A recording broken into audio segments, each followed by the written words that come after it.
तकबीर में कलमा में नमाजों में अज़ामों, तकबीर में कलमा में नमाजों में अज़ामों, ऐ नाम इलाही च मिला नाम मोहम्मद, ऐ नाम इलाही च मिला नाम मोहम्मद।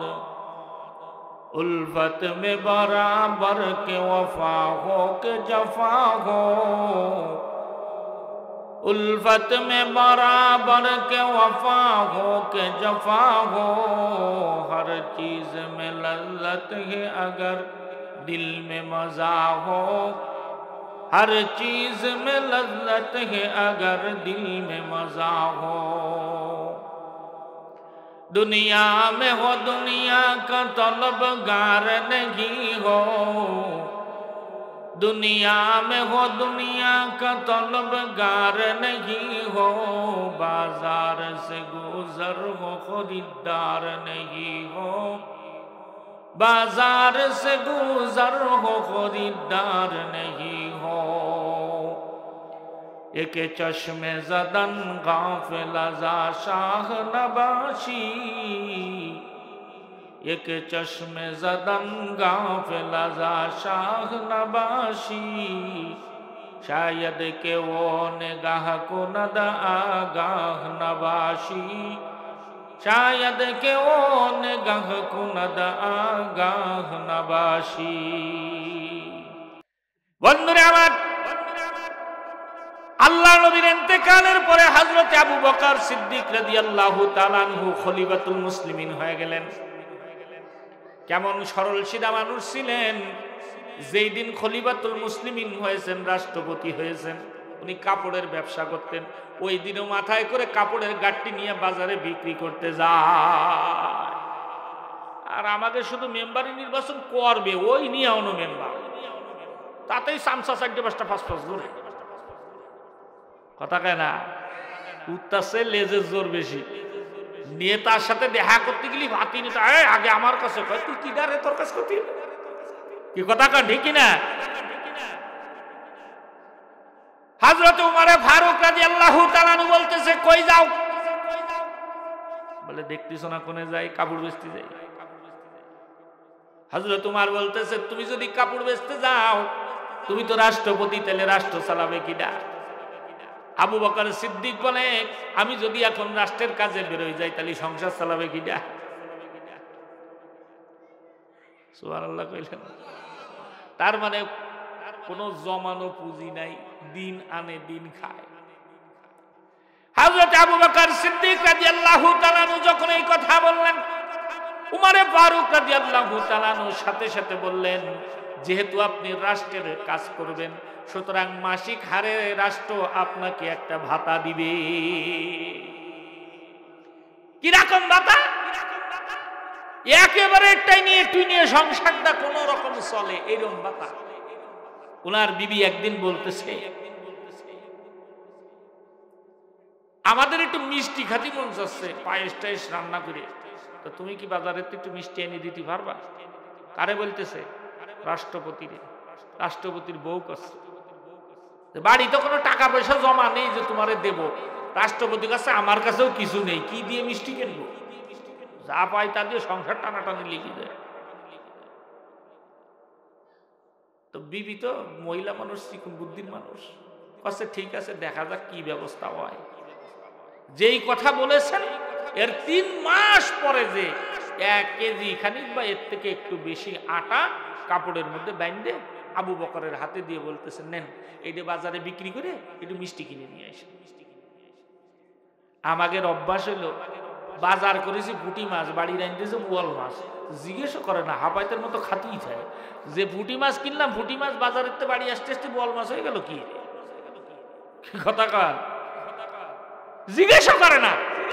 আশ্চর্য ব্যাপার। তো উনি জিজ্ঞেস করতেছে, আচ্ছা তুমি এই যে আটাটা দিলে কেজি খানিক মতো, আটাটা ভাইলি কোথার থেকে পাইছো? বলতেছে, চুরিও করিনি, কারো কাছ থেকে ধারও করিনি, আমাদের যে সরকারি রেশন দেয় না, আটা দেয়। আচ্ছা হ্যাঁ, ওখান থেকে অল্প অল্প করে গুছাই 3 মাসে যে কেজি খানিক হয়েছে। হযরত আবু বকর সিদ্দিক রাদিয়াল্লাহু তাআলা আনহু কিচ্ছু বললেন না, শুধুমাত্র এতটুকু বললেন, ঠিক আছে দেখি কি করা যায়। এই যে আটার গাট্টিটা নিয়ে, আটার এই থলেটা নিয়ে উনি বাজারের দিকে না যায় উনি বাইতুল মালে চলে গেলেন, যেখান থেকে রেশন দেয়। রেশন দেওয়া অফিসারকে বললেন, ভাইরে তোমার কাছে আমার একটা কথা আছে। কি? বলে এই আটাটারে 3 ভাগ করো। 3 ভাগ করেছে। বলে এই যে 1 ভাগে যে পরিমাণ আটা, এই মাসের থেকে রেশনে এই পরিমাণ আটা কম দিবা, কারণ সরকারি কোষাগারের থেকে এই পরিমাণ আটা আমরা বেশি খাচ্ছি। সুবহানাল্লাহ বলে। এইরকম নেতা পাওয়া যায়। এইরকম নেতা যদি শাসক হয়, চুরি করা তো দূরই থাক, ভিক্ষে করে খাবে, তা চুরি করবে না। কথা কান ঠিক কিনা? কোটি কোটি টাকা খাইয়ে ফেলেছে। যদি সামান্য একজনের হাত কেটে দিত, বাকিগুলো কইতো ভিক্ষে করে খাবো, তা চুরি করবে না।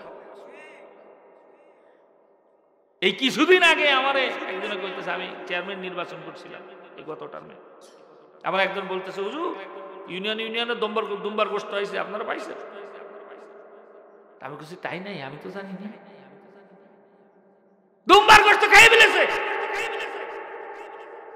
শুধু দুম্বা না, প্রতিবন্ধী ভাতা তাও খাইয়ে ফেলেছে। ছেলেবেলের জন্য সরকারের থেকে একটা বিস্কুট দিয়েছে, যে গরিব ছেলেবেলে টিফিন কিনে খাতে পারে না, প্রাইমারি স্কুলে ছেলেবেলে বিস্কুট দিত, বিস্কুটও চুরি করে বিক্রি করতেছে। কি চোরের চোর, চিন্তা করেছে? আসল কথা হলো, যার দিলে আল্লাহর ভয় নেই, সে মানুষের হকের ব্যাপারে কোনোদিন সচেতন হবে না। যার দিলে আল্লাহর ভয় আছে, গভীর রাত্রেও যদি তারে কেউ অন্যায় কথা বলে সে মানবে। আর দেশের শাসক যদি ন্যায় পরায়ণ হয়ে যায়, ওই দেশের প্রজারা ন্যায় পরায়ণ হতে বাধ্য। কথা কন। কারণ শাসক যদি চোর হয়, প্রজা তো ডাকাইত হবে।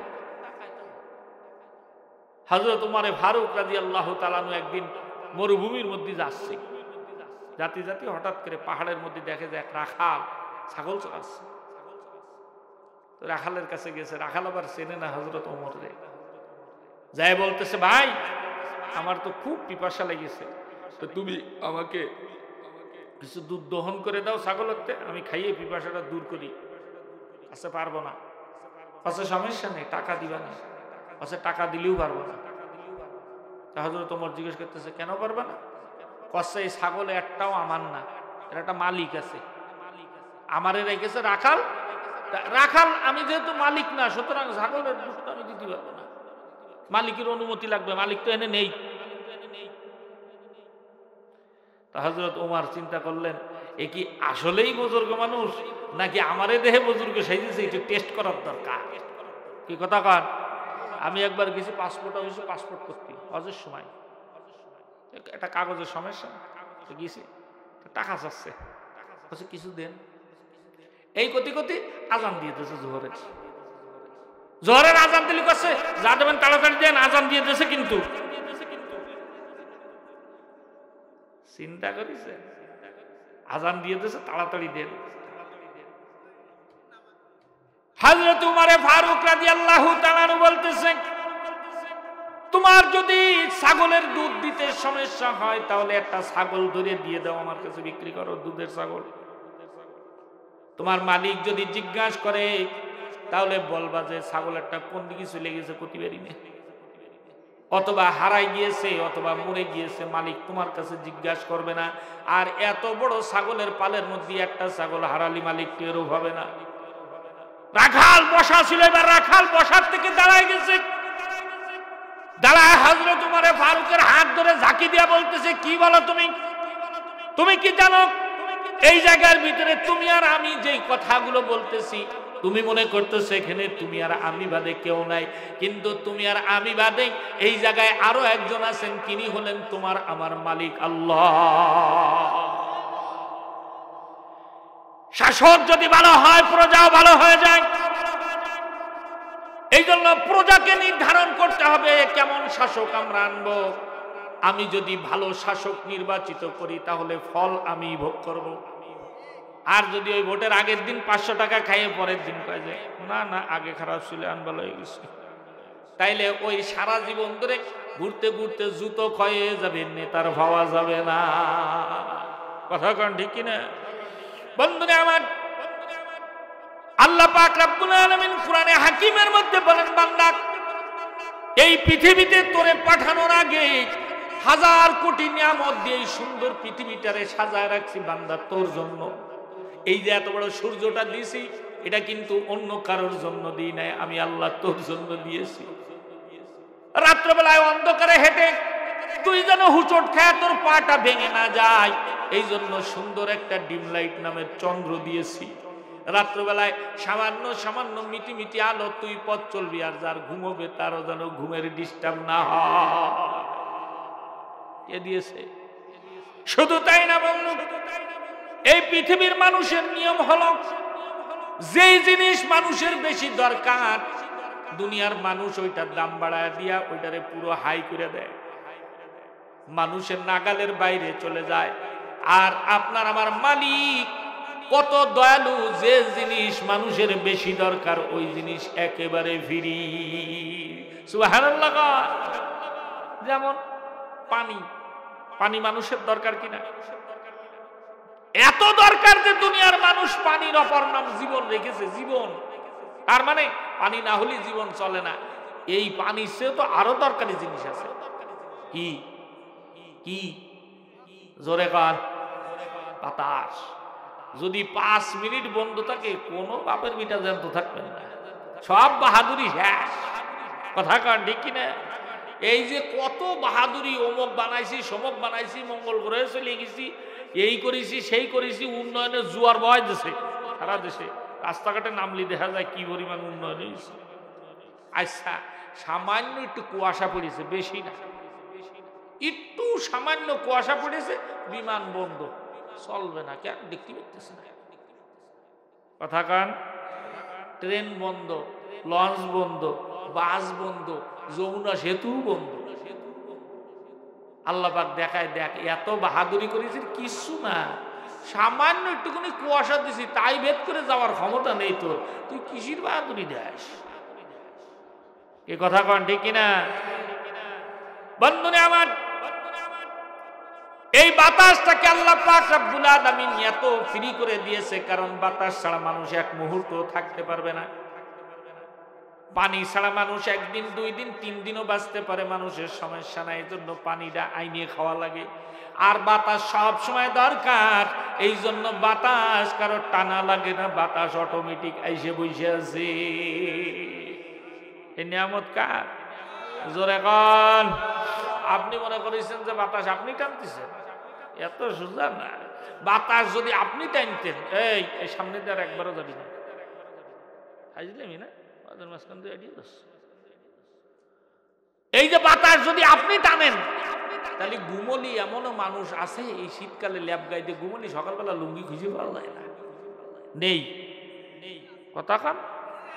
কেউ ভরিয়েছে ভরাই রয়েছে লুঙ্গি, সকালবেলা উঠে দিয়ে গলার মালা হয়ে গেছে, গলায় উঠে গেছে, নেই এরম।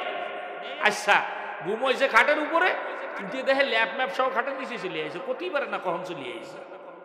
এইরকম বেহুশির মতো যে লোক ঘুমোয়, যদি বাতাস নিজের ইচ্ছায় টানতো, ওই লোকের কি বাঁচার কথা? জোরে বলেন বাঁচার কথা। কিন্তু লোক বাইচে আসে না নেই? হাদিস শরীফের মধ্যে আল্লাহর নবী বলেন, একজন মানুষের জন্য 1000 কোটি ফেরেশতা নিয়োগ আছে, এর মধ্যে মানুষের নিরাপত্তায় আছে 6টা ফেরেশতা।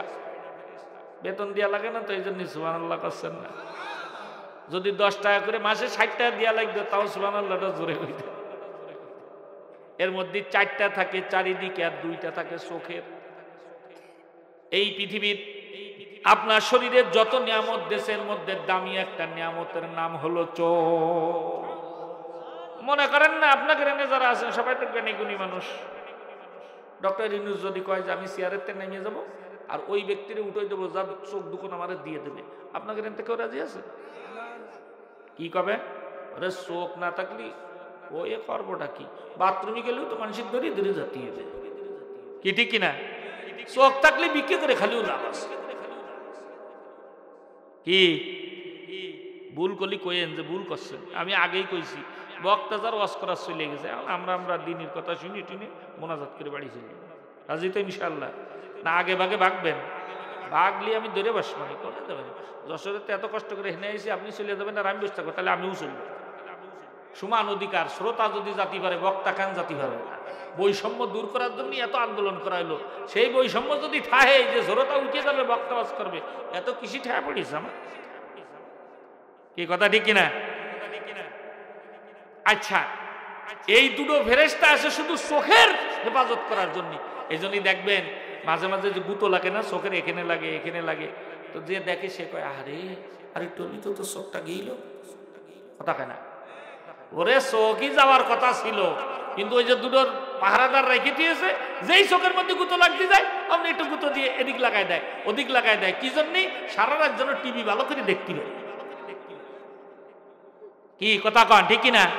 তাহলে মোবাইল দেখতে পারে না, এ চোখ ভালো রেখেছে কেন? আজান দিলি রাস্তা দিকে দিকে আল্লাহ ঘর মসজিদে চলে যাও। চোখ দিছে কেন? নিজের মায়ের দিকে নেক নজরে তাকাও তো কবুল হজের সওয়াব পাবা। চোখ দিছে কেন? নবী পাবা না, ওয়ারেসে নবীর দিকে তাকাও তো নবী দেখার সওয়াব আল্লাহ তোমারে দান করবে। চক্ষু দেশে কেন? বিপদগ্রস্ত মানুষকে উপকার করো, কথা কন ঠিক কিনা? তাহলে বোঝেন এই যে দিন রাত মেহনত করে যাচ্ছে আপনার জন্মের থেকে একদম মরা পর্যন্ত। হাদিস শরীফের মধ্যে এসেছে যখন মানুষের মৌত গনায় আসে, অন্তিম শয্যায় চলে আসে, তখন এই দুই ফেরেশতা সামনে চলে আসে। আমাদের কারোর বেলায় এরকম হবে না তো? না হবে, আমার বেলাও হবে, আপনার বেলাও হবে। ভালো করে শুনেন, ফেরেশতা দুইজন সামনে চলে আসে, সালাম দিয়ে দেয় আসসালামু আলাইকুম। চিনতে পারি নাই তোমাকে। ফেরেশতা বলে তুমি আমাকে চিনতে পারবা না, কারণ এতদিন আল্লাহ পাক আমাকে তোমার চোখের আড়াল রেখে তোমার খেদমত নিয়োজিত রেখেছে। এতদিন পর্যন্ত যত অক্সিজেন নিয়েছো সব অক্সিজেন গুলো আল্লাহ পাক রব্বুল আলামিন আমাদের দুইজনের মাধ্যমে তোমার ব্যবস্থা করেছে রে বান্দা। আজকে দেখো তোমার আশেপাশেও কত অক্সিজেন, কিন্তু তোমার নামে আর এক ফোঁটাও বরাদ্দ নাই। এই কথা বলে যেই সালাম দেয়, হাদিস শরীফের মধ্যে আছে আজরাইল সাথে সাথে গলা টিপে ধরে। এই জন্য মরা মানুষ যখন এই মানুষ অন্তিম শয্যায় শুয়ে যায়, মৃত্যু পথের যাত্রী দেখবেন মরার আগে এরকম দম টান দেয়, এরকম করে দম টান দেয়। আমি দুইজন মানুষের পাশে বসছি, দুজনের একই অবস্থা। আমার তখন মনে পড়েছে আহারে আল্লাহর নবী যে হাদিসের মধ্যে বলেছে ওই ফেরেশতা বিদায় হয়ে গেছে, আজরাইল গলা ধরার সাথে সাথে দমটা বন্ধ হয়ে যায়। এই জন্য দেখবেন সাথে সাথে চোখও বড় হয়ে যায়। মানুষের যখন দম বন্ধ হয়ে যায় তখন চোখ বড় হয়ে যায়। এই সকল নিয়ামত আপনাকে কে দান করেছে? ও বন্ধু, কোনদিন ভাবেন নাই, কোনদিন ভাবেন না একটা লাইট জ্বলতেছে কত টাকা বিল আসে? সামান্য একটু বিদ্যুৎ বিল বেড়ে গেলে সরকারের বিরুদ্ধে আন্দোলন শুরু হয়ে যায়, জাটা মিছিল। আর এত বড় একটা সূর্য মহান মালিক আপনার জন্মেতে নিয়ে চলতেছে, মরা পর্যন্ত চলবে। কোনদিন একজন ফেরেশতা এসে বলল না এসে একটু সূর্যের বিলটা দিয়ে যাও? বলেছে কোনদিন? আল্লাহ বলে বান্দা আমার বিল কি জানো? ওই সূর্যের দিকে তাকাবি আর বলবি আল্লাহ তোমার সব নিয়ামত আমার জন্য উপকারী, তুমি আমার জন্য বানাইছো, তোমার শুকরিয়া আদায় করি আলহামদুলিল্লাহ। আলহামদুলিল্লাহ বললি সূর্যের বিল শোধ, চন্দ্রের বিল শোধ, সমস্ত নিয়ামতের বিল শোধ হয়ে যায়। সুবহানাল্লাহ বলেন জোরে।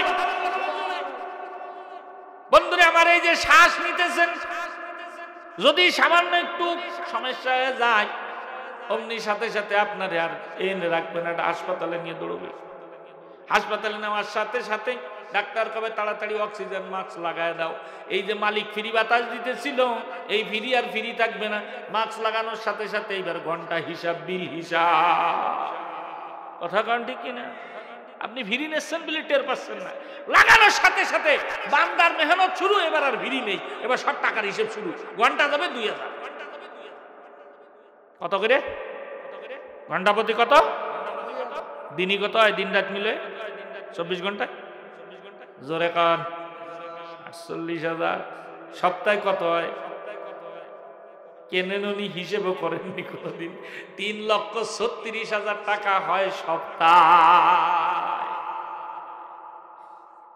3,36,000 হয় সপ্তাহ। এবার মাসে হিসেব করেন, বছরে হিসেব করেন কত টাকার অক্সিজেন টানিছেন এ পর্যন্ত। অথচ মসজিদে গেলি জুম্মার দিন টাকা দিয়ার বয় তো সালাম ফিরত দিন উঠিয়ে দৌড় খেয়েছিস। আর যদি কেউ একটু টাকা পয়সা সাথেও যায়, ভাই দাও কিছু,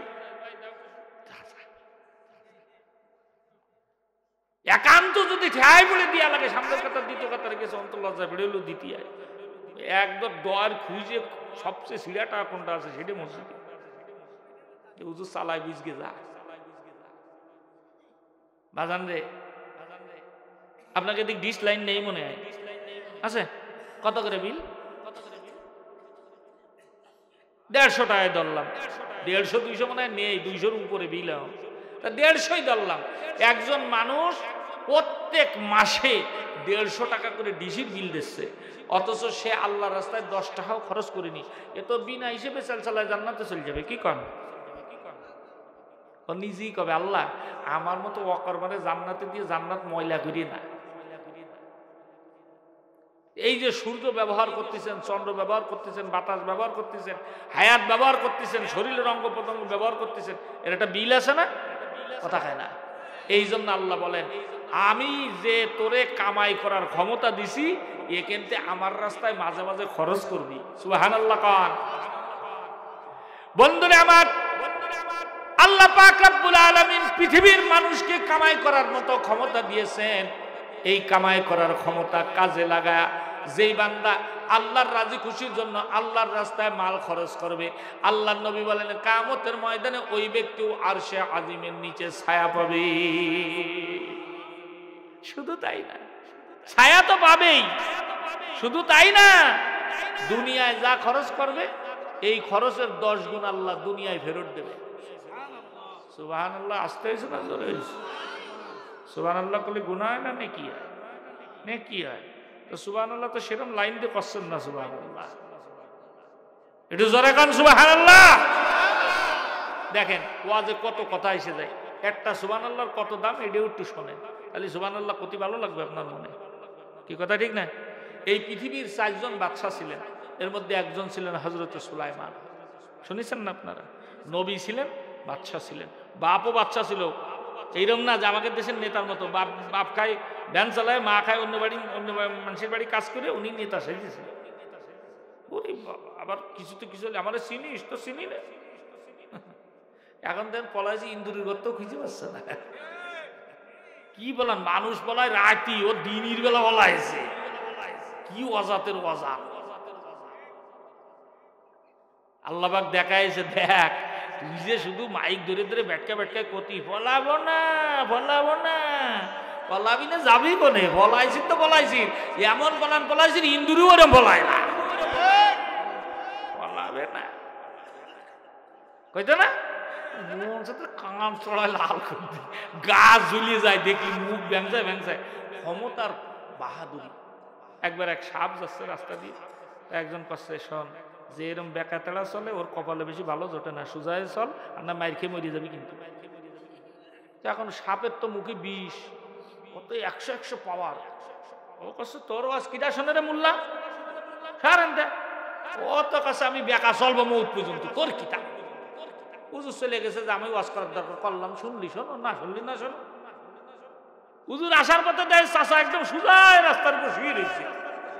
কাছে যে কি রে তুই না সুজা অভিনয় করলি, বেকাই চলবি, তো সুজায় গেলি কি রে? তো পা দিয়ে একটু নাড়া দিয়ে দেখতেছে মরিয়ে গেছে। তা কাছে সেই সুজা হলি, তা মরার পরেই হলি, মরার পরে হলি কোনো লাভ আছে? হুজুরে এত ওয়াজ করেছে পাঞ্জাবি বর পাঞ্জাবি বর, নবীর সাথে আসর হবে। করছে না পাঞ্জাবি পরে কাঠমোল্লার সাথে কিনা ফুল প্যান্ট শার্ট পরেছে। মরার পরে 1 কান না 3 কান জড়াইছে। জড়ায়নি? ওই সময় জড়াই লাভটা কি? মরিয়ে গেছে, তারপরে জড়াই লাভটা কি? জড়াতে হবে তো বাইসে থাকতেই থাকতে। কথা কন ঠিক কিনা? বন্ধুরা আমার, এই সুলাইমান নবীকে আল্লাহ পাক রব্বুল আলামিন এত ক্ষমতা দিয়েছিলেন, বিশাল একটা তখ্ত দান করেছিলেন। স্বর্ণের একটা প্লেট, লম্বাই ছিল 18 মাইল, লম্বাই ছিল 3 মাইল, আড়ে ছিল 1.5 মাইল। তাফসিরের কিতাবে লিখেছে এত বড় একটা স্বর্ণের প্লেট, মোটা ছিল 7 থেকে 8 ইঞ্চি, এর উপরে চেয়ার বসা থাকতো 6000, স্বর্ণের চেয়ার 6000। আপনাদের এলাকায় তো আছে এরকম নেতা, তো সুবহানাল্লাহ কান না কে? ওর কাছে সুলাইমান নবী পেয়েছে, তা আমি সুবহানাল্লাহ কব কে? এটারে কি কয় জানেন? এটারে কয় হিংসা। হিংসা করা ভালো না, হিংসা করলে তার কপালে ভালো হয় না, ঠিক না? আমাদের দেশের মানুষ কিছু পারুক আর না পারুক, হিংসাই 100-100। কারোর উপরে উঠে যদি পারুক আর না পারুক, কেউ উঠলে ওরা টাই নিয়ে কি নামাতে হবে, এটা ভালো বোঝে। কথা কান ঠিক কিনা? কোনোরকম যদি গায়ে কোনো কিছু খুঁজে না পায় তো পায়ে পাড়ায় ধরে ঝগড়া করে। আর মিথ্যে মামলার তো কোনো জুড়ি নেই। উরি আল্লাহ, আমাকে কিছুতে কিছু হলে হুজুর আমার শরীরকে ধরাই দিবেন, কিন্তু উরি ক্ষমতা। হিংসা কিরকম দেখেন, এক লোক ওর বোর জ্বালায় অতিষ্ঠ হয়ে গেছে, মরেই যাবো বোর জ্বালায়, থাকবোই না। কিছু মানুষের বউ আছে না শুধু খাই খাই, যত দিন ওর মরে না, ওর আরো দিতে। এ বেচারা মনে দুঃখে নদীর বাড়ি যাচ্ছে, লাভ দেশকে মরেই যাবো। এর মধ্যে এক জিন চলে আসে, এসে কাছে মতি যাচ্ছে কেন? কচ্ছে বাইরে বউ এখন জুটিয়েছে, বউ তো না যেন 10 জাল, ওর জ্বালায় বাড়ি থাকতে মনে চায়, মরেই যাবো। কে কচ্ছে শুধু চাই আজকে এই দাও কালকে ওই দাও, আমি গরিব মানুষ এত টাকা পাবো। কচ্ছে আচ্ছা তুই আমার সাথে বন্ধু পাতা, জিনেরা তো যা ইচ্ছা তাই এনে দিতে পারে, তুই আমার সাথে বন্ধু পাতা, তুই প্রত্যেক দিন একটা একটা করে চাবি, যা চাবি তোরে তাই পূরণ করবি। ও করছে যাক তাহলে তো ভালো হইলো, আর মরা লাগলো না। জিন করছে কিন্তু একটা সমস্যা আছে, তোমারে যে দেব, তোমারে যা দেব, তোমার বাড়ির পাশে একজন আছে না, ওরে যে চোখে দেখতে পারো না, শত্রু তোমার, হ্যাঁ ওরে দেবো ডাবল, নিবা? করছে ভাই তুমি এই তো আর এক ভেজাল বাতায় দিলে, আমি বাড়ি যে বউরে শুনে আসি, এমনিও ঝামেলা করে শুধু, বাড়ি যে শুনে আসি যে বউ কি কয়, বউর কাছে করছে যে এরকম কইছে জেনে, কাছে তার সমস্যা কি না, ও 2 পাই পাই, আমরা তো একটা পাচ্ছি। ঠিক আছে, শুরু করেছে। প্রথম দিন দেখা যাচ্ছে আমার বাড়ি নেই, একটা বাড়ি দাও, এর দেশে একটা, ওর দুশ্মনের দেশে কয়টা, 2। পরের দিন যে সে কি নিবা, প্রত্যেকদিন বাজার করতে পারি না, একটা ফ্রিজ দাও, এর দেশে একটা, ওর দেশে কয়টা, 4-5 দিন কেবল গেছে। ও বিটা তো চুপচাপ, মহিলার গা ঝুলিয়ে যাচ্ছে। মহিলা কাছে কি তোমার কিছু আসছে না? কাছে কি আছে, ফিরি ফিরি পাচ্ছি তো ভালোই আছে। কাছে এই জন্য তো তোর বলত কই, বলত কোন জায়গার জেন পালাম আমরা, আমরা পালে 2 পাবো, ও পাবে একটা, ও কি এর 2 পাই? এই গাছওয়ালা দেশ না, কথা খায় না। এবার স্বামী কাছে তাহলে কি করবো? আচ্ছা শোনো, কালকে যখন জেন আসবে আমি একটা বুদ্ধি শিখে দিচ্ছি, এটি কাজে লাগাবো কালকে। ঠিক আছে, পরের দিন জেন আইসে, এসে কাছে আজকে কি নিবি? কাছে ভাই শোনো, তোমার ওই শর্তটা ঠিক আছে, আমার যে একটা পাবো ওটা 2 পাবে। ঠিক আছে। কাছে তাহলে আজকে তোমার কিছু দেওয়ার দরকার নেই, আর যাওয়ার সময় চোখ আমার 1 কান খুলি নিয়ে যাওয়ার সময় 2 কান খুলি নিয়ে যাস। এরে কি কয়, হিংসা না? হিংসা করা তো বড় সবের কাজ। তাহলে জোরে কোন সুবহানাল্লাহ। সুলাইমান নবী 6000 চেয়ারের ভিতরে 6000 মন্ত্রী থাকতো, মানুষ থাকতো 3000, জেন থাকতো 3000। সুবহানাল্লাহ।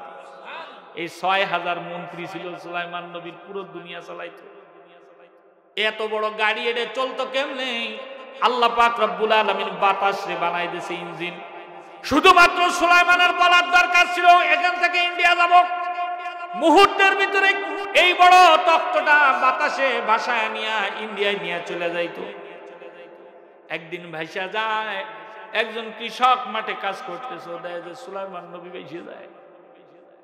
আমরা যেরকম বিমান দেখলি ছোট ছেলে পেলে তাকায় থাকে না, কৃষক ওইটা দেখে 2 হাত উপরের দিকে তুলে বলতেছে, আল্লাহ ক্ষমতা সব তোমার, তোমার যা ইচ্ছা তাই করতে পারো। আমিও মানুষ, সুলাইমানও মানুষ, আমারে তুমি রাখাল বানাইলা, কৃষক বানাইলা, আজ সুলাইমান রে এত বড় বাদশাহী দিলা। সুবহানাল্লাহ। এইটুক কইছে কে বলি, সাথে সাথে গোয়েন্দার খবর করে দিয়েছে, বাতাস হলো গোয়েন্দা। বাতাস ডাক দিয়ে বলে, সুলাইমান নিচে একজন কৃষক তোমার এত বড় তখ্তটা দেইখা সুবহানাল্লাহ বলেছে। সুলাইমান নবী কয় জরুরি অবতরণ, নামাও। নামাইছে মন্ত্রী সব নিয়ে। সুলাইমান নবী যখন আইতে আসতেছে, কৃষকের তো হাঁটু কাঁপতেছে। সারা পৃথিবীর বাদশাহ ৬,০০০ মন্ত্রী নিয়ে ও চিন্তা করলো কি দিয়ে কি কইছে, আল্লাহ জানে কি হয় না। সুলাইমান নবী এসে বলে, কৃষক ভয় পাওয়ার কোনো কারণ নাই, তুমি একটু আগে কি বলেছো আমি জানতে চাই। কৃষক বলে, সুলাইমান নবী তেমন কিছু বলি নাই, আপনার এই বিশাল তত্ত্বটা দেখে আমি শুধু বলেছি আল্লাহ পাক রব্বুল আলামিন আমারও মানুষ বানাইছে, আপনারও বানাইছে, আমারে বানাইছে কৃষক, আপনারে বানাইছে এত বড় বাদশাহী, এত বড় তখ্তের মালিক। এই কয়ে সুবহানাল্লাহ কইছি। সুলাইমান নবী কৃষককে জড়ায় ধরে বলে, ভাই তুমি যেই তখ্ত দেখে সুবহানাল্লাহ বলেছো, তুমি কি জানো সুলাইমান নবীর এই তখ্ত একদিন থাকবে না, এই মন্ত্রীও থাকবে না, সুলাইমান নবীও থাকবে না, কিন্তু তুমি যে একবার সুবহানাল্লাহ বলেছো, এই সুবহানাল্লাহ কোনোদিন নষ্ট হবে না। নারায়ে তাকবীর, নারায়ে তাকবীর, কোরআন সুন্নাহর আলোক। বন্ধুরা আমার, যে কথা বলছিলাম, আল্লাহ পাক রব্বুল আলামিন বলে, বান্দা তুমি কি জানো তোমারে কত নিয়ামত দিয়ে আমি আল্লাহ দুনিয়ায় পাঠাইছি? এই নিয়ামতের ভিতরে একটা নিয়ামত হলো সন্তান। এই পৃথিবীর বিবাহ করা সব মানুষের ঘরে আল্লাহ সন্তান দান করে না। কারোরে সন্তান দিছে, কারোরে দেয় নাই। আল্লাহ দেখাইছে, দেখ কোনো সমস্যা নাই, তারপরেও আমি আল্লাহর হুকুম না হলে সন্তান হবে না। আমি এই যে রংপুর গেছিলাম কয়েকদিন আগে মাহফিলে, একজন কোটিপতি মানুষ আছে, শত শত কোটি টাকার মালিক। আমার রুমের ভিতরে যত লোক ছিল সব লোককে বের করে দিয়ে আমার হাত ধরে বলে, হুজুর এই এলাকার ভিতরে না, সারা বাংলাদেশের ভিতরে আমারে চেনে এরকম একজন ধনী মানুষ। আমি ৬ থেকে ৭,০০০ লোক আমার কোম্পানিতে চাকরি করে, কোটি কোটি টাকা বেতন দেই আমি, বিরাট ধনী লোক। আমি বিবাহ করেছি, আজকে ৩০টা বছর হয়ে গেছে, আল্লাহ পাক রব্বুল আলামিন আমারে কোনো সন্তান দেয় নাই বলে ধপ করে কান্দে দিছে। হাতটা ধরে বলে, হুজুর আপনি মুসাফির, আপনি একটু দোয়া করেন আল্লাহ পাক যেন আমার একটা সন্তান দেয়। আমি বললাম, ভাই আপনার তো টাকার কোনো সমস্যা নাই, ডাক্তার দেখাইছেন নাই? বলে, হুজুর বাংলাদেশ তো বাদ বিশ্বের প্রায় ১৭টা ডাক্তার আমি দেখাইছি, সব ডাক্তারগুলো পরীক্ষা নিরীক্ষা করে বলে, ভাই আপনার স্ত্রীরও কোনো সমস্যা না, আপনারও কোনো সমস্যা না, কিন্তু সন্তান যে কেন হয় না এটা আমরা মেডিকেল সায়েন্সে ধরতে পারতেছি না। আমি তখন বললাম, ভাই শুধু স্বামী স্ত্রী মিলনের মাধ্যমে সন্তান হয় না, সন্তান হইতে গেলে আল্লাহ পাকের হুকুমও লাগে। কথা কোন ঠিক কিনা? আল্লাহ পাক রব্বুল আলামিন এই পৃথিবীর ভিতরে মানুষকে কারোরে ছেলে দিছে, মেয়ে দেয় নাই, কারোর মেয়ে দেশে ছেলে দেয় নাই, হাজরা নাই, আবার কারোরে ছেলে মেয়ে দুটোটা বাজাই দিছে। এই সন্তান দেওয়ার মালিক কে জোরে বলে? এই যে সন্তান একটা নিয়ামত, আল্লাহ বলেন আমি দান করেছি। এই সন্তান দিয়ে ইচ্ছা করলে জান্নাত কামাই করতে পারবা, ইচ্ছা করলে জাহান্নাম কামাই করতে পারবা, ইচ্ছা তোমার। কারণ দুনিয়ায় স্বাধীনতা দিয়েছি, ইচ্ছা করলে সন্তান দিয়া দুনিয়া কামায়া জাহান্নামী হবা, ইচ্ছা করলে এই সন্তান দিয়া দিন শিখায়া আখিরাত কামায়া তুমি জান্নাতি হবা, ইচ্ছা তোমার। সন্তান আমি বাইন্ধে দিই নাই, জেনে পড়াও সেনে পড়াও। এই যে ছোট ছোট ছেলেমেলে এখানে দাঁড়ায় জানাজার নামাজ দেখাইলো, কুলজে ভরে যায় না, কথা কয় না কে? ওরে বাজান রে, এই কিছুদিন আগে আমি যেখানে ইমামতি করে, পাশে তো ক্যান্টন, একদম সব আর্মি পার্সন লোকজন, সব শিক্ষিত। একজন আমারে বলতেছে, হুজুর আমার জীবনটা সার্থক। আমি বলছি, কিরাম সার্থক? জীবন কিরাম সার্থক হইল? কষ্ট আমার আল্লাহ 3টে ছেলে দিয়েছে, 3টা ছেলে একেবারে সেই। আমি জিজ্ঞেস করতেছি, কি হয়েছে 3টে? কষ্ট একটা হলো ইঞ্জিনিয়ার হয়েছে, LGD মানে রোডস অ্যান্ড হাইওয়ে ইঞ্জিনিয়ার, আর একজন এয়ারফোর্সের বড় অফিসার, আর একজন প্রফেসর। উনি নিজেও উকিল ছিল, প্রফেসর আবার উকিল। তা আমি করছি যে, আপনি বাড়ি খুশি না? কসে হ্যাঁ হুজুর আমার জীবনটা সার্থক। আমি বললাম, উকিল সাহেব দুনিয়ার হিসাবে আপনার কাছে মনে হচ্ছে আপনার জীবনটা সার্থক, আমি তো দেখতেছি পুরোটাই মাটিয়ে গেছে। শিক্ষিত মানুষ, চেহারাটা গম্ভীর করে আমাকে বলতেছে, হুজুর কেমনে মাটি হয়ে গেল?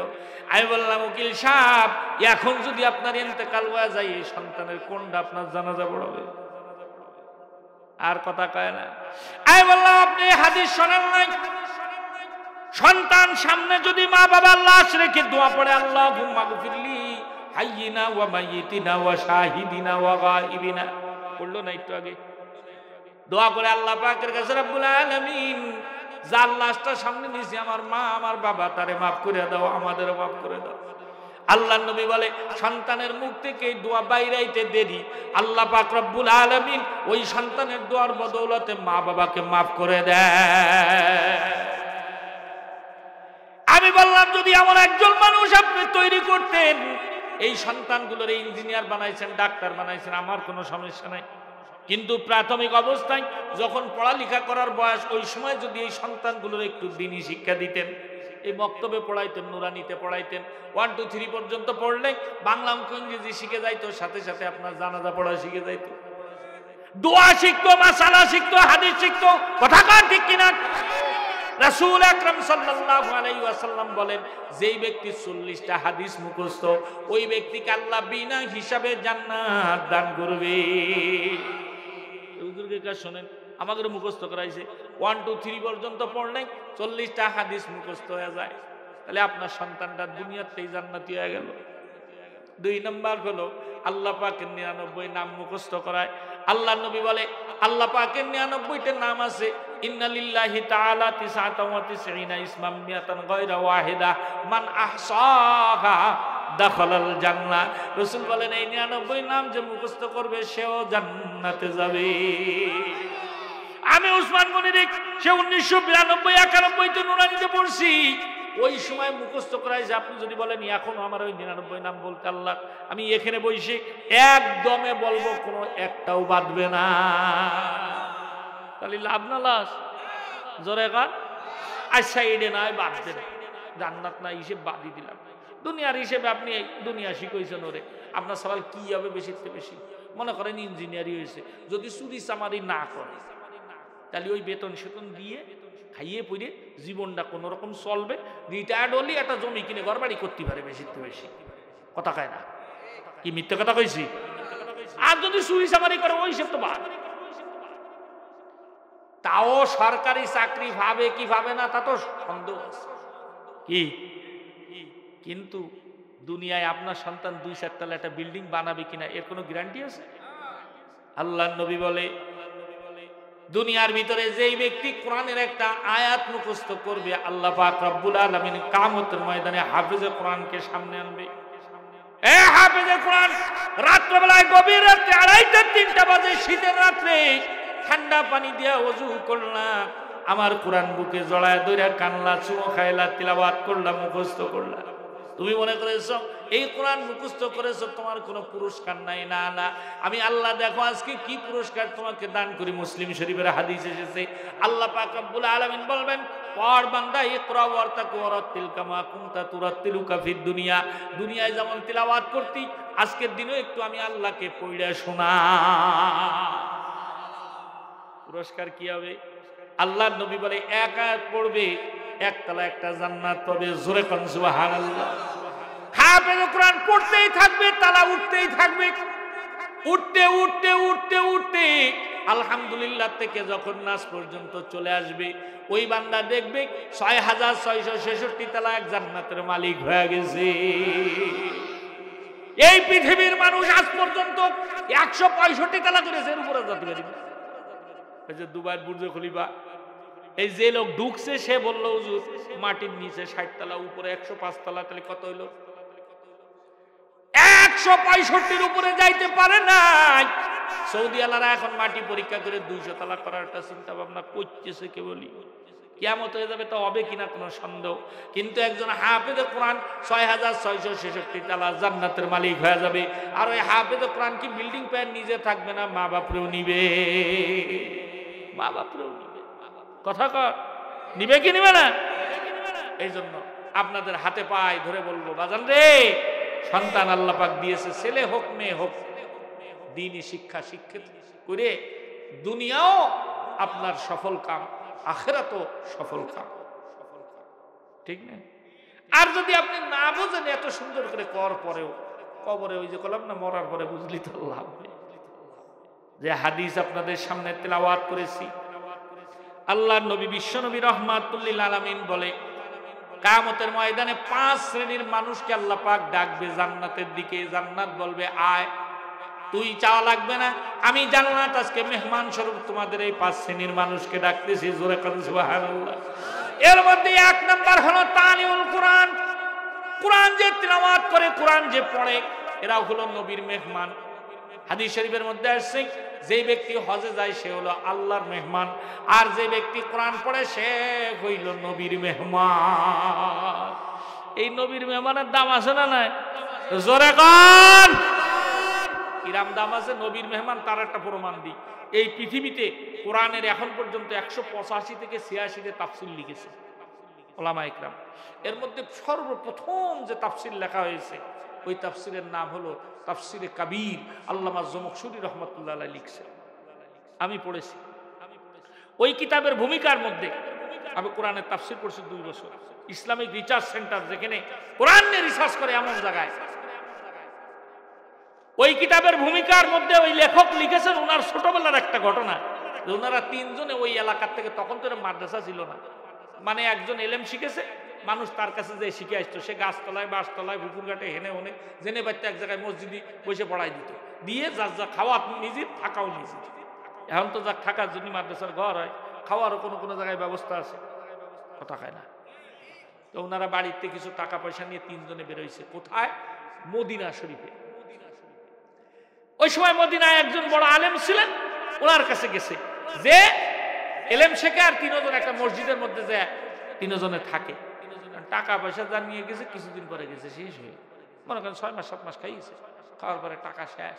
এখন ওই 3 জনে বসে একসাথে পরামর্শ করতেছে কি করা যায়।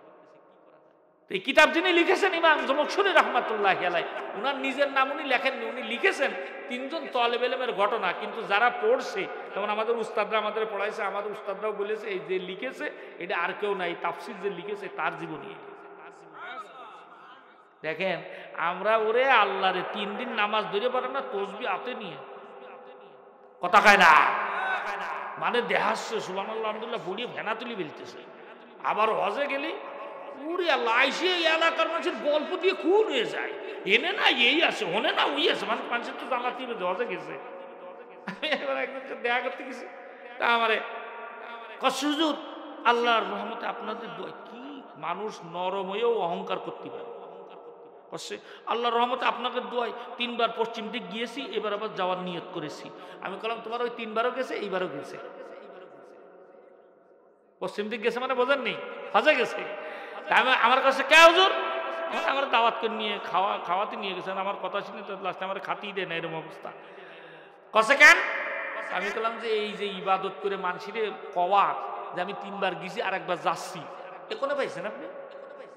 ইবাদত করে নরমতি দেয়, কারোর কওয়া যাবে না। দোয়া করতে হবে আল্লাহর কাছে, আল্লাহ এই নেক আমল করার তুমি তৌফিক দিছাও, তুমি যদি কবুল না করো কোনো দাম নেই, তুমি কবুল করে নাও। ঠিক কলিও ঠিক, না কলিও ঠিক। আল্লাহর ঘর বাইতুল্লাহ বানানো কি খারাপ কাজ না ভালো কাজ? বাইতুল্লাহ বানাইছে ইসমাইল আর ইব্রাহিম 2 জনে মিলে, বানানো শেষ। ইব্রাহিম আলাইহিস সালাম তো বড়, ইসমাইল আলাইহিস সালাম ছোট। উনি খুশি হয়ে গেছে, কচ্ছে আব্বা কাজের কাজটা একটা করে ফেলেছি, বাইতুল্লাহ বানাই ফেলেছি, মানুষ তওয়াফ করবে। ইব্রাহিম কচ্ছে সব কোনো কথা নেই, আল্লাহ হুকুম দিয়েছে তাই করেছি, কবুল হয়েছে না না হয়েছে কোনো খবর আছে?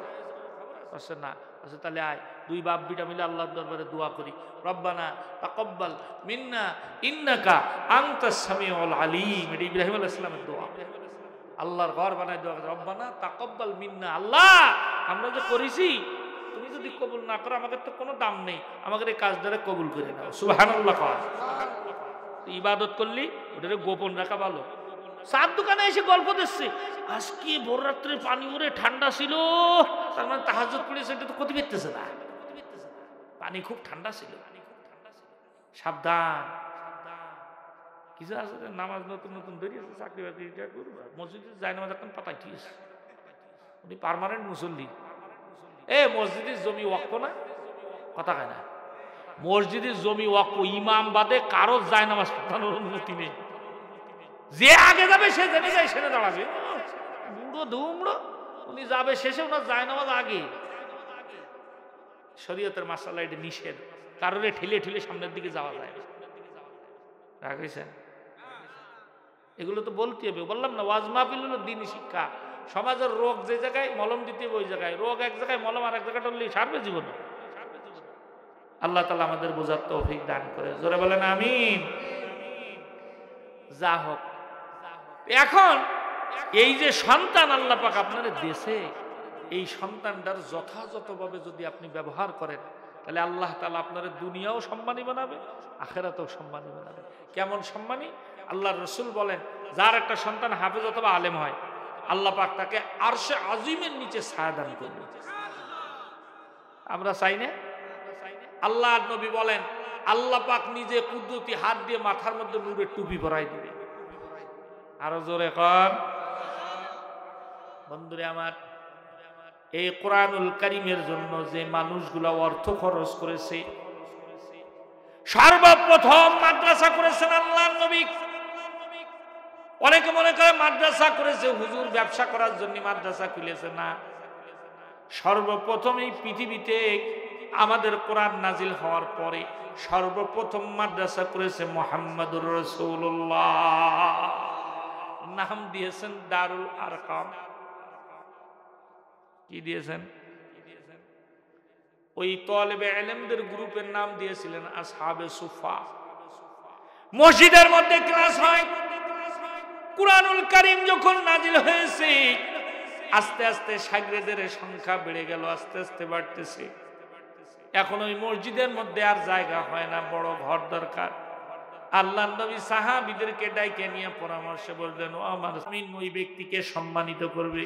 সাহাবীরা, তোমরা কি জানো যেই ব্যক্তি আমার এই মেহমানদের থাকার জন্য ঘর দিবে, জিবরাইল এসে বলে গেছে, আমার মহান মালিক ঘোষণা করেছে আল্লাহ পাক এই ঘরের বিনিময়ে তাকে জান্নাতের ঘর দিবে। সাহাবীরা তো আমাদের মতন দুনিয়া লোভী ছিল, কি কর, দুনিয়া মোটে বুঝতো না, আখেরাত পাইলে মোটেও ছাড়তো না। আমরা হলো আখেরাত মোটেও বুঝি না, দুনিয়া পালি কামড়াই ধীরে পড়ি থাই। আখেরাত যাই যাক, দুনিয়া না যাক। ওয়াজ মাহফিলে বসলি গুনাহ মাফ হবে, লোক নাই। আর গানের অনুষ্ঠানে বসলি কত গুনাহ হবে হিসাব নাই। টিকিট কেটে সামনে যে আ করে বসে রয়েছে, চোখের পলকও ফেলায় না যে টাকা উসুল করে নিয়ে পুরো। ওয়াজ মাহফিলে বাজারের দোকান দিলে দেখা যায় ওয়াজ মাহফিলে লোক নাই, বাজারের মধ্যে লোকে ভরা। এই আইসক্রিম মাহফিল আমার এইটি সবচেয়ে, আমি এই বেচার জন্য দোয়া করি, সাথে যারা সহযোগিতা করছে ওদের জন্য দোয়া করি, আল্লাহ তাআলা এদেরকে দ্বীনের খাদেম হিসেবে কবুল করে। জোরে বলেন আমিন। আমার সবচেয়ে ভালো লেগেছে এই মাহফিলের দোকান বন্ধ করে দিয়েছে। মনে হয় যেন বাদাম পাপড় বাপের জন্য চোখে দেখিনি কোনোদিন।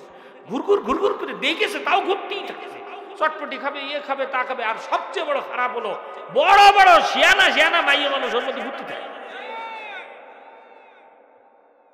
করতেছে। এই যে এত টাকা পয়সা খরচ করে গুনাহ কিনতে এসে, তা ওয়াজ করার দরকার, একটা প্রজেক্টর লাগায় গান দিলেই তো গুনাহ কামাই যায়। এত কষ্ট করে আমি ওসমান গনি পাগলা কুত্তা কামড়াইছি, আমি যশোরের তেহেনে এসে গুনাহ কামাতে আসবো? এত কিছু করার পরে সেই গুনার কাজে যদি অতি থাকলো, তো মাহফিলটা করে লাভটা কি? এই জন্য আমি শুনি, আমি এত খুশি হয়েছি যে আমি ওদের দোয়া করেছি আল্লাহ দাদা এইরকম সব জায়গায় চালু ওয়াজ মাহফিল হবে, কোনো দোকানপাট হবে না, কোনো খেচড়ি হবে না। যে ওয়াজ শুনবে আল্লাহর মহব্বতে শুনবে। খেচড়ি দুনিয়ারটা খাবি, খাবি তো জান্নাতে যে। আর দুনিয়ার খেচড়ি মানুষ খায় না, কোনো ওর মধ্যে গোস্ত নেই, ফস্ত নেই, কিছু নেই। কয়েকখান চাল ডাল আর কয়েকখান আলু ছিটুই ওর মধ্যে, তাও চলেও না। ওই খাওয়ার জন্য বসে রয়েছে। একবার দেয় না, আপনার কথা শুনে মন খারাপ করেন না আপনারা। আমি একবার জিনেদা, এটাও তো জিনেদার মধ্যে শৈলকুপায় গেছি একবার মাহফিলি, এটা কোনে সদরের ভিতরে। আমি তো জানি ওই খেচড়ি খাওয়া পার্টি একদল আছে, ওরা ওয়াজ শুনবে না, জীবন শুধু গুরগুর গুরগুর গুরগুর করতেই থাকবে। যেই হুজুর কবে আসেন দুরূদ শরীফ পড়ি, বোঝা যায় এবার খেচড়ি দেওয়ার টাইম হয়েছে। খেচড়ি সিঁড়ি আইসে দৌড়। যারা ওয়াজ শুনেছে ওরা খেচড়ি পায় না, ওরা সবার আগে পেয়ে গেছে। আবার খেচড়ি দিয়ে হুজুর মনে দত্তি দত্তি পিছন ফাঁকা। কি কথা কান? আর আমি চিন্তা করলাম একদিন চালাকি করি, দেখি কি হয়। এই কথা করছি করছি করছি, যখন খেচড়ি দিয়ে এক টাইম আস্তে করে মাইক বন্ধ করে দিয়েছি, দিয়ে করছে ভাই খেচড়ি দিয়ে দাও। ওরা মনে করেছে কি মাইক মনে হয় সমস্যা, বাক্তা মনে হয় চুপচাপ বসে আছে। খিচুড়ি পুরো দিয়া শেষ, জিজ্ঞেস করলাম আর আছে? কষ্ট না হুজুর, এইবার মাইক চালু। মাইক চালু করতে ভাই দুরূদ শরীফ পড়েন। ওই পার্টিতে দৌড়ই চলে আইসে, আইসে দেখতেছে আল্লাহ কাদের কাজ সব হয়ে গেছে। কি যে গালাগালি আমারে করেছে মনে মনে, যে হুজুর এত রাত পর্যন্ত আশপাশ দিয়ে ঘুরলাম শুধু খেচড়িটা নেবো, তোমার দলাটা খেচড়িটাও ভালো না।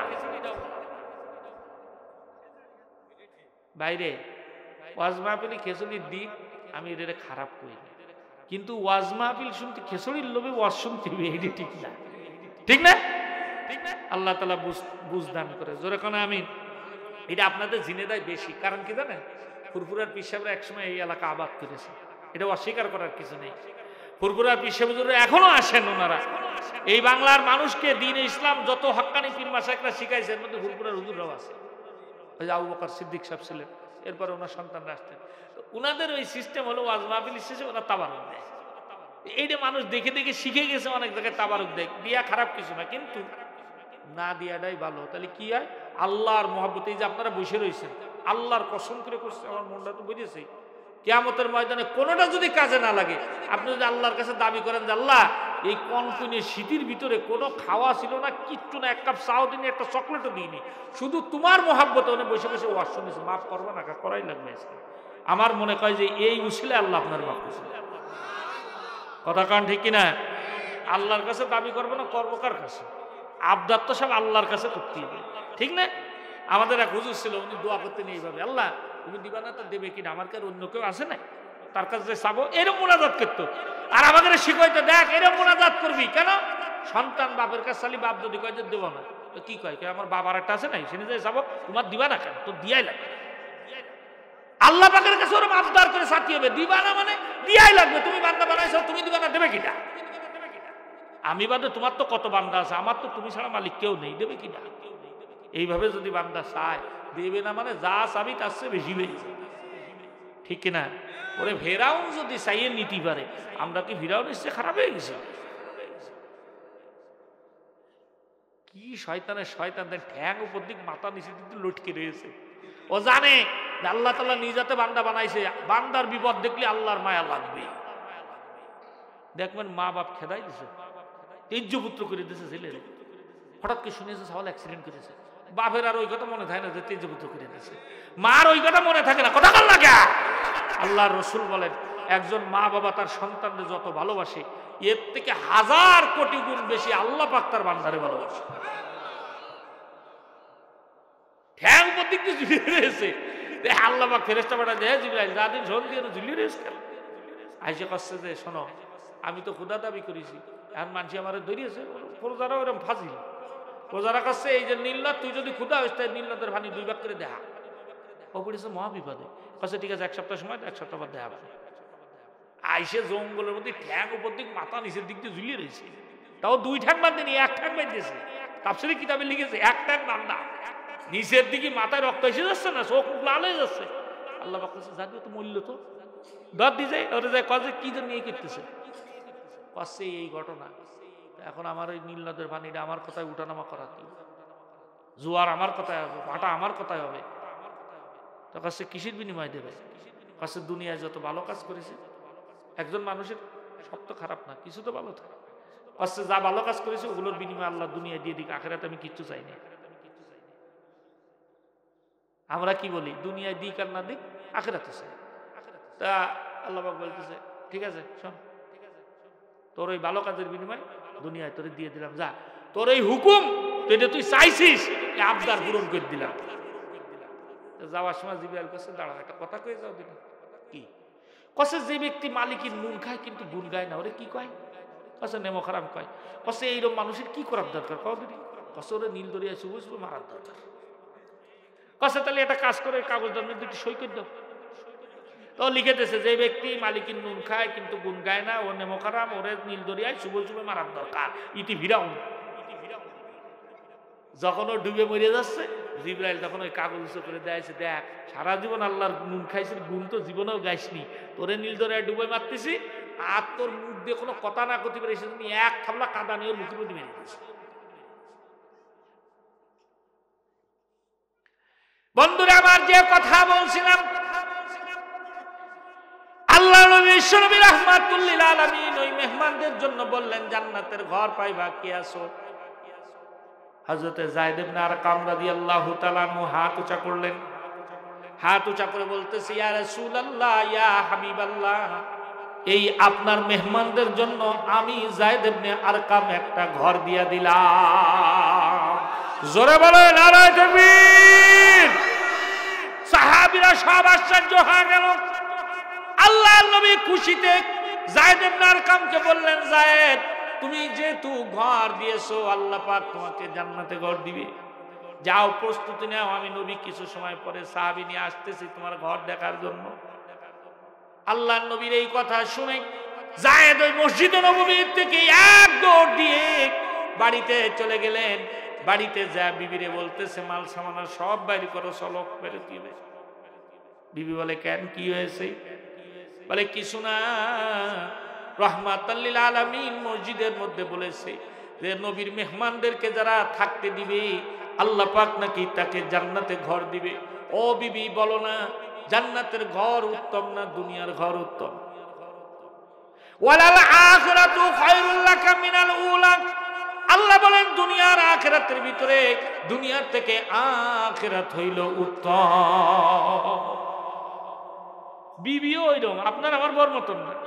ওইটা হুজুরের ওয়াশিনে দান করতে আসি, যা তুই আর তোর হুজুর বুঝবি, আমি বেরোবো না বাড়িতে।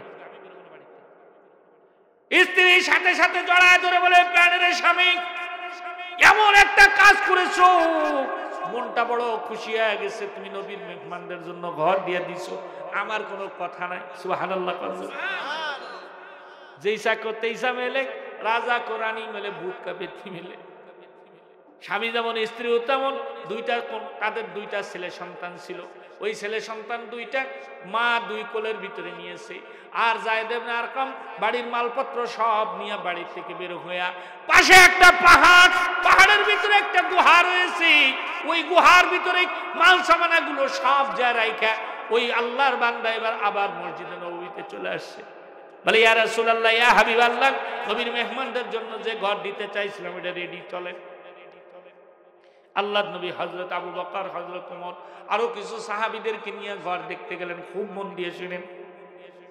আল্লাহর নবী বিশ্বনবী রাহমাতুল আলামিন ঘরের কাছে এসে ঘর দেখে বড় খুশি হয়ে গেলেন। এত বড় ঘর, এত সুন্দর ঘর। আল্লাহর নবী বলে, যায়েদ রে, তোমার এই ঘরটা আমার মেহমানদের জন্য আমার বড় পছন্দ হয়েছে। নবীর পছন্দ হয় এটাও তো ভাগ্যের ব্যাপার। নবী আমার ঘুরে ঘুরে ঘরটা দেখতেছেন। সামনের পাশ থেকে পিছনের পাশে যখন চলে গেছে, তাকায় দেখতেছে পিছনের ওই পাহাড়ের রৌদ্রের ভিতরে ছোট্ট ছোট্ট দুইটা বাচ্চা খেলা করতেছে রৌদ্রের ভিতরে। নবী আমার নরম দিলের মানুষ রাহমাতুল আলামিন ডাক দিয়া বলতেছে, যায়েদ রে, ওই পাহাড়ের কাছে দুইটা বাচ্চা দেখা দাও, কার বাচ্চা রৌদ্রের মধ্যে খেলা করে? যায়েদ বলে, ইয়া রাসূলুল্লাহ, ইয়া হাবিবাল্লাহ, ওই বাচ্চা দুইটা অন্য কারণ নাই, এলাকার কারণ নয়, বাচ্চা দুইটা আমার। নবী আমার জড়ায় ধরে যায়েদকে বলেন, তোমার বাচ্চা পাহাড়ের ভিতরে কি করে, রোদ্রের মধ্যে কেন খেলা করে? বলে, ইয়া রাসূলুল্লাহ, ইয়া হাবিবাল্লাহ, আপনি মনে করেছেন আমার অনেকগুলো ঘর আছে, আমি বুঝি একটা দান করেছি? না না, ও নবীজি, বহু কষ্ট করে এই ঘরটা বানাইছিলাম, পরিবার নিয়ে থাকবো, সন্তান নিয়ে থাকবো।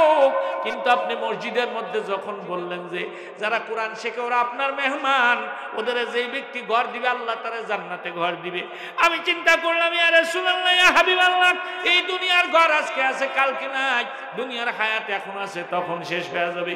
আমি চিন্তা করলাম এই দুনিয়ার ঘর দিয়া যদি জান্নাতের ঘর পাওয়া যায় এর থেকে উত্তম আর কি হতে পারে। এই জন্য আমার একটা মাত্র ঘর, ওই ঘরটাই আমি মাদ্রাসার জন্য দিয়ে দিলাম। সাহাবীদের চোখে পানি এসে গেছে। আল্লাহর নবী উপরের দিকে তাকায় রয়েছে। নবীর চেহারা, চল মোবারক ব্যা, দাড়ি মোবারক ব্যা, পানিগুলো মাটিতে পড়তেছে।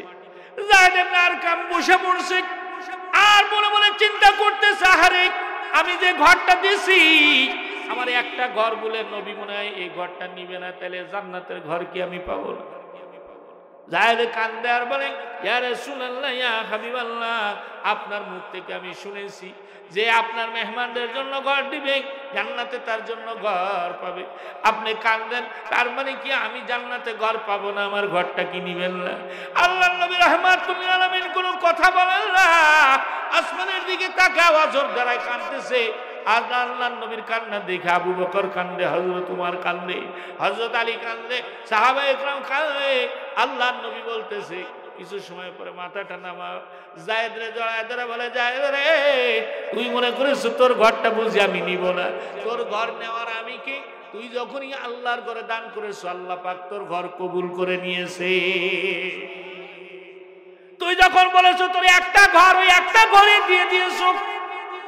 আল্লাহ পাক রব্বুল আলামিন সাথে সাথে আমারে ডাক দিয়ে বলে, হাবিব বাকি রাখার মধ্যে আমি না নগদে নগদ দেখায় দিতেছি। যায়েদের এই ঘর দান করেছি, বিনিময়ে আমি আল্লাহ জান্নাতের কোন ঘর দিব আপনি একটু তাকায় দেখেন।